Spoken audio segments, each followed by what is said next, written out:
Good morning. I thought I'd pop on this morning and share with you what I'm working with September. I know we're halfway through the month, but I only joined Facebook, Facebook, YouTube in the week. So I thought I'd pop on and show you what I am working with this month. The first thing that I'm working with is Soul Cards. This is Soul Cards 1. I'd never really heard of them until I heard Simon from Hermit's Cave talking about them, and they intrigued me.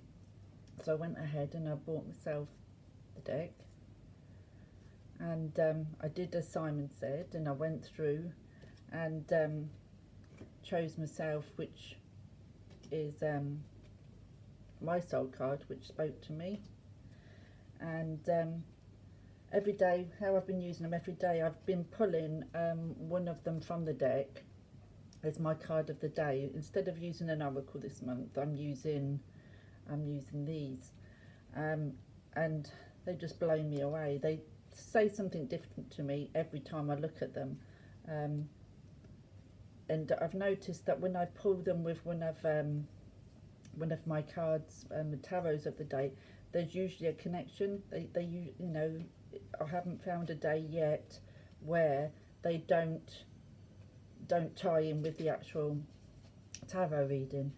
So if you haven't got any of these and they intrigue you, then I would suggest that you give them a go.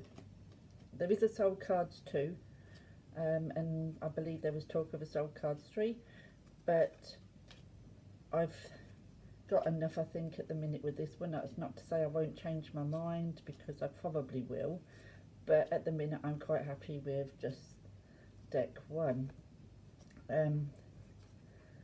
There's quite a lot in here. I can't remember how many cards you get. Let's have a look. No, I can't see. Oh, 60. So you get 60. You get 60 of these cards. So at the minute I'm finding that is plenty to be getting on with, and that's the one I was trying to get to.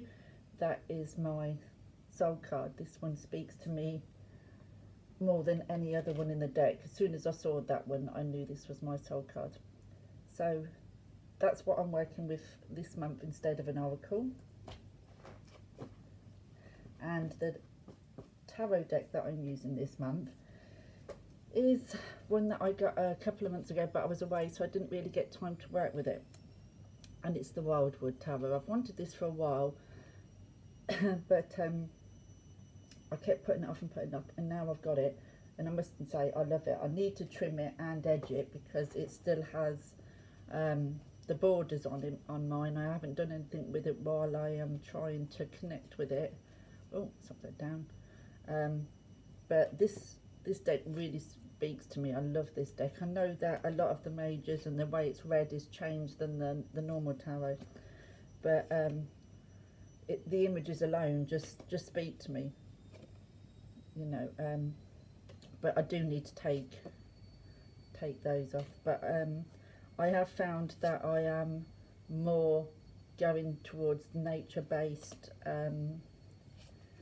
with my readings, as well as what my interests are. So these are just lovely, and most people, I would say, have already got this deck. It's been out a while, but I love it. I love it. So I'm working with that this month, and I'm sure that will carry on till next month. But I really do need to take the borders off, and also to edge it. Every month I like to study something as well. A few months back I bought a little deck of Kipper cards. They was Mystical Kipper, I believe they was called.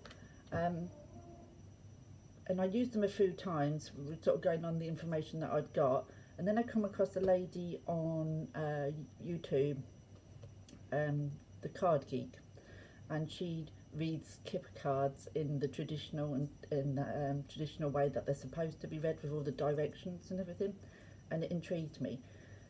So I went out and I bought myself an original little kipper deck. This is like the original one with all the directions and everything on.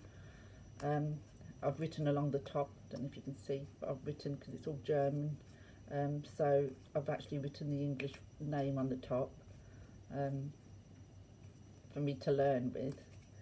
And I bought the book, Kipper Cards by Tony Pule, The Card Geek's Guide. And this is a wonderful book, so in depth, and I'm busy studying that at the moment this month, and I'm sure that will go on for a couple more months as it's so in depth. But that is what I'm learning, and if anybody likes sort of kipper cards and would like to know more in depth how to read, then this book I would highly recommend. I love it. And so that's what I'm studying this month, as well as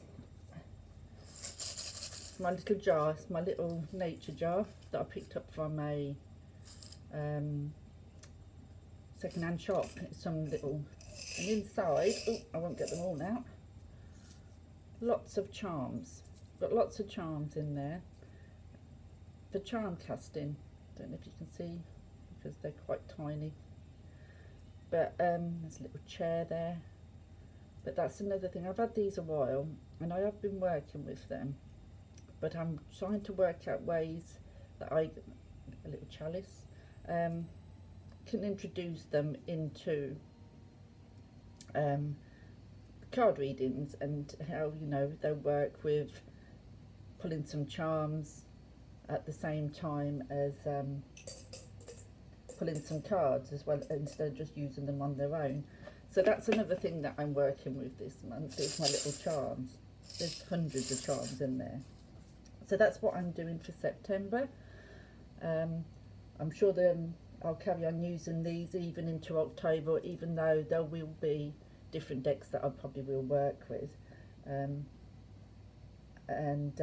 I know I've got some new decks coming today after watching Kelly Bear's video yesterday, so I'm sure I'll do a video on those tomorrow or something. But I thought I'd just pop on and show you what I'm working with this month, and I'll see you all soon.